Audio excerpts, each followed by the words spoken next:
மாட்டாதுங்க ஒரு inch copy விட்டுருக்காங்க. சரி தூங்க தலை தலை பொறுமையா தலை ரொம்ப எடிட்டு இருக்கு.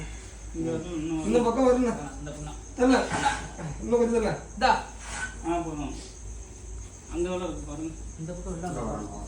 இதுக்காக நீங்க அளவு இந்த சைடு வெளில வரணும்.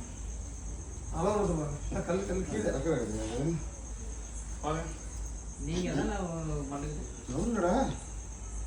குத்துறேன். ரொம்ப லேட் நான். அது பாருங்க கேப்லாம்.